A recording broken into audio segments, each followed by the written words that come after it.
প্রিয় মুক্তিকামী ছাত্র জনতা, আমরা দেখতে পাচ্ছি যে আমাদের এই অভ্যুত্থান এবং বিপ্লবের পরেই দেশে অরাজকতা নাশকতা করছে ফ্যাসিস্ট এবং তাদের দোসররা। আমরা দেখতে পাচ্ছি যে বিভিন্ন জায়গায় এখন গোলাগুলি চলছে, মন্দিরে হামলা হচ্ছে এবং নাশকতা ও লুটপাট করছে। আমরা মনে করি আমাদের যে ছাত্র নাগরিকদের অভ্যুত্থান তাকে নস্যাৎ করার জন্যই পরিকল্পিতভাবে এই ধরনের ঘটনা ঘটানো হচ্ছে। আমরা মুক্তিকামী ছাত্র জনতাকে সজাগ এবং সতর্ক থাকতে আহ্বান জানাচ্ছি এবং আমাদের যে অন্তর্বর্তীকালীন সরকার, আমরা সেই সরকারের যে প্রস্তাবনা 24 ঘন্টার সময় নিয়েছিলাম, জরুরি পরিস্থিতি মোতাবেক আমরা এখনই তার একটি রূপরেখা ঘোষণা করছি।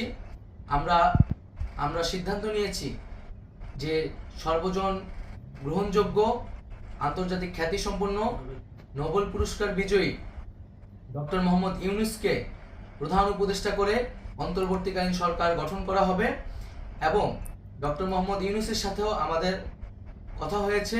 তিনি ছাত্র জনতার আহ্বানে বাংলাদেশকে রক্ষা করতে এই গুরুদায়িত্ব নিতে সম্মত হয়েছে। আমরা সকালের মধ্যেই আমরা এই সরকার গঠনের প্রক্রিয়া দেখতে চাই। রাষ্ট্রপতির কাছে আহ্বান থাকবে যে দ্রুত সময়ের মধ্যে ডক্টর মোহাম্মদ ইউনূসকে প্রধান উপদেষ্টা করে অন্তর্বর্তীকালীন সরকার গঠন করা হোক এবং এই অন্তর্বর্তীকালীন সরকারের বাকি সদস্যদের নামও আমরা সকালের মধ্যে ঘোষণা করব।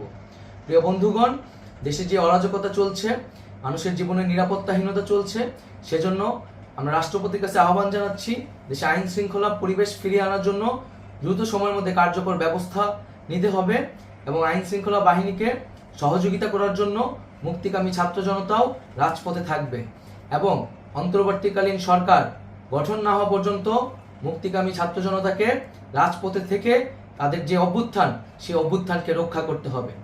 প্রিয় বন্ধুগণ, আমরা রক্ত দিয়েছি, শহীদ হয়েছি। আমাদের যেই প্রতিশ্রুতি একটি নতুন বাংলাদেশ গঠন করার জন্য, সেটিকে আমাদের অবশ্যই বাস্তবায়ন করতে হবে এবং অবশ্যই ছাত্র জনতার প্রস্তাবিত সরকার বাদে কোনো ধরনের সরকার কিন্তু মেনে নেওয়া হবে না। আমরা বলেছি কোনো ধরনের সেনাশাসিত সরকার অথবা সেনা সমর্থিত সরকার অথবা এই ফ্যাসিস্টদের দোসরদের কোনো বিটিম সরকার কিন্তু আমরা মেনে নেব না। কোনো গণবিরোধী সরকারকে মেনে নেওয়া হবে না।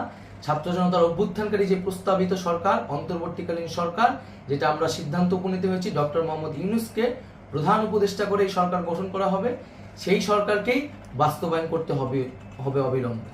আগামীকাল সকাল থেকে সকলকে আহ্বান জানাচ্ছি রাজপথে থাকার জন্য এবং আমাদের যেই সাম্প্রদায়িক সম্প্রীতি এবং রাষ্ট্রীয় সম্পদ রক্ষা কমিটির ঘোষণা হয়েছে বৈষম্যবিরোধী ছাত্র আন্দোলনের নেতৃত্বে, সকল পাড়ায় পাড়ায় এলাকায় এলাকায় সেই কমিটি পাহারায় থাকবে। আমাদের সংখ্যালঘু কমিউনিটিকে আমাদের রক্ষা করতে হবে, রাষ্ট্রীয় সম্পদ এবং এই দেশকে রক্ষা করতে হবে আমাদের।